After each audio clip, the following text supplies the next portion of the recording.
Now, if you feel off about AI, that does not mean that you're behind. It probably means that you've been paying close attention here because let's just be brutally honest. It can feel like it's making people much dumber. It can feel like you're training the very thing that just might replace you. So when you open an AI app and there's just part of you that thinks, am I helping these companies just take away even more power from people just like me? That comfort is not irrational. It's the exact feeling that you probably should have once a new technology just shows up with this much leverage. Now, the mistake is not the feeling itself. The mistake is what most people decide to do with that feeling. They just treat AI like it's binary. Either AI is just evil and they'll never touch it, or it's the future and you need to just shut up and embrace it. Now, obviously, both of those are inherently lazy positions. And instead of just treating AI like a morality quiz, I want you to see the actual mechanics behind what's truly going on. Because truth be told, the first thing that AI is doing is very simple. It's making execution far cheaper. And from that, product managers are being told to use AI to spec and ship more. From that, engineers are being told to use AI to write more code. From that, the customer support is being told to use AI to handle more tickets and handle more people. And honestly, on paper, that looks like a win. Same headcount or even less headcount, but more output. But you know what? There's a second thing that shows up right behind that more output, and that's called the blowback.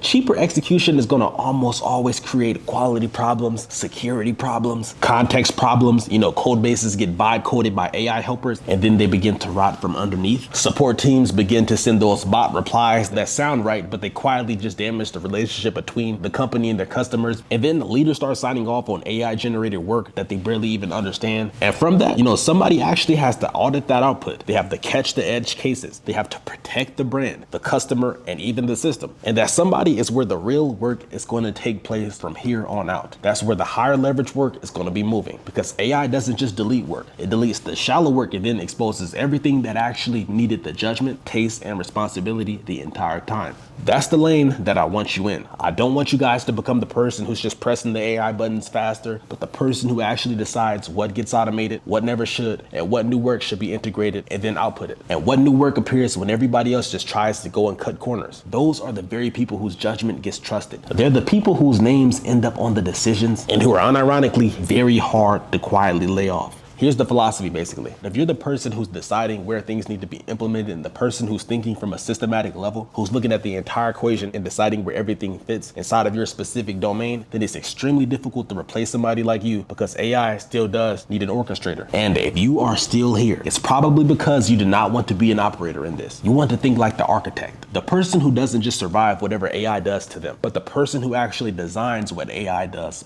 for them. Here's truly the uncomfortable reality for this entire situation. If we just check out, never even think about AI, don't learn the tools, don't show up in the conversations, these systems will still get built, just on other people's terms. So canceling your personal subscription does not really change much. That does not mean that you're powerless. It just means that your power doesn't live where other people told you that it does. Because, my friend, your leverage truly lives in two different places: what you are willing to understand and what you are willing to demand. Now, number one, what you're willing to understand. You cannot control a wave that you just refuse to look at. If you do not understand what these models can and cannot do, where they're already being deployed behind the scenes, how they're likely to reshape work in your own personal lane, then you're not really staying pure at all. You're just walking around unarmed while everybody else is simply quietly upgrading their own lives. So the first layer of dignity in the AI era is knowledge itself. It's, I know what this is, I know how this works, I know where it's strong, I even know where it's weak, and I know exactly how it intersects with my career, my own rights, my future, and everybody else's. And that knowledge gives you three different distinct but important things: better decisions about how you use it, better bullshit detection when politicians or companies decide to lie to you, better positioning when your industry begins to shift around it itself. And you cannot regulate, and you cannot resist, and you cannot redirect what you refuse to understand.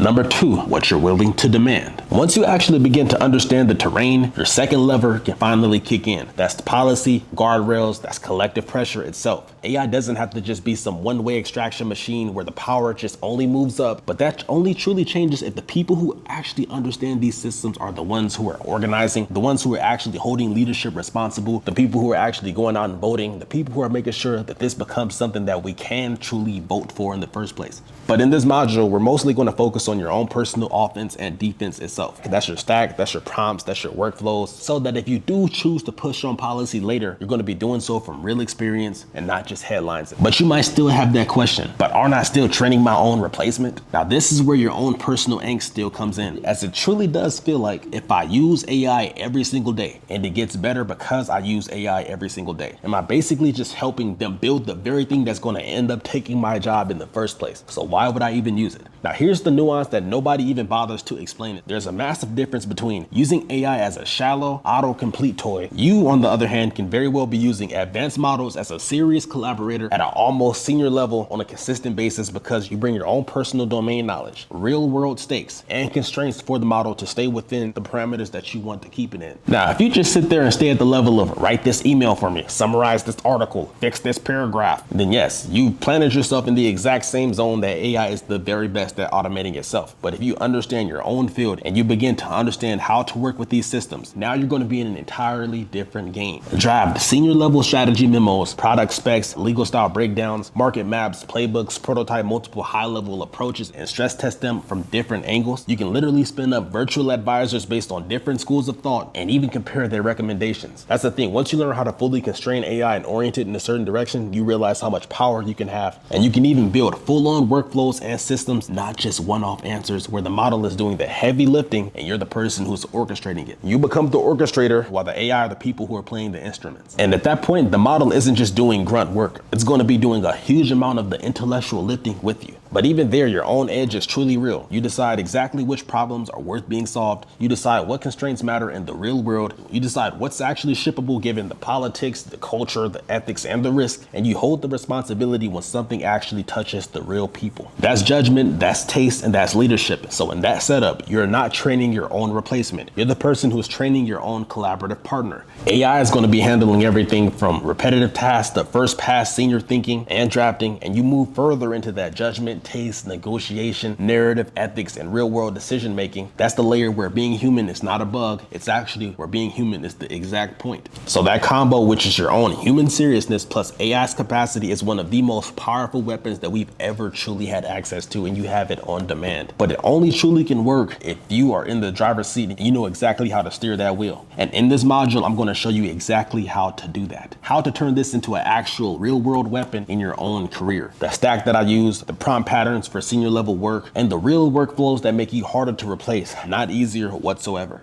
If you've been hesitating, this is where you can finally stop. Let me show you what that actually looks like in practice. Let's just zoom this all the way out, as it's extremely easy to just get lost in the tools and forget what you're actually becoming in whichever domain that you're involved in. In an AI heavy environment, the most high value human work collapses into these three distinct shapes. We have number one, the oversight and risk architect. This is extremely defense heavy. This is basically the person who owns the questions like, what can this AI system safely touch? Where can it never make the final call? And how can we truly audit what it's even doing? They're the people who design the guardrails. They sign off on the edge cases. They're basically the human buffer between a powerful system and real world damage. They're essentially the AI defense within the organization. Now, number two, we have the systems and orchestration architect. This is the offense and defensive position. This is basically the person who's going to design how all the pieces talk to each other, which tools, agents, and workflows we actually use, what context each system actually needs so that it doesn't hallucinate or drift into nonsense, how that information moves so people aren't buried in raw chaos. But these people don't just use AI. They decide where AI sits in the system and how the human plug into said system. They're basically designing the offense, which is the new capacity, the new speed, and quietly setting up the defense by choosing which AI is allowed to act and where humans must step in so that the AIs don't drift or hallucinate into the nonsense. And we have number three. This is the human factor and the narrative architect. This is basically the person who's going to stay the closest to the human on that other side, whether it be the customer, the stakeholder, the team, the emotion, the trust, the story, the entire narrative. They basically use AI to see patterns, simulate outcomes, generate the options, but the true value that these people bring is, what does this actually mean for people? How do we explain it to the people? What decision actually makes sense here? They're essentially playing offense on perception, trust, and meaning itself, the parts that AI have no way of holding for you. Now, the thing is, you don't truly need to memorize these titles. You just need to notice the shape that your work is actually drifting towards. And here, we are not adding some second job on top of your job that you already have. We're basically redesigning the way that you already work so that you get more leverage out of the exact same hours or even less. As if you only treat AI as the way to push more tickets, push more lines of code, more slides, then you're only going to lock yourself into the role the AI will happily compress. But if you use AI as a way to step into oversight, orchestration, or human factor narrative work, you're essentially going to be moving into that architect lane, that part of the system that becomes more valuable because AI is everywhere, not less valuable because AI is what? Everywhere. Here, you are not training your replacement, and this is exactly what this module is for. And in the next videos, I am going to show you exactly how to build each and every one of those weapons, the stack, the prompts, the systems, so that this isn't just some philosophy that you decided to agree with. It's going to be a reality that you operate from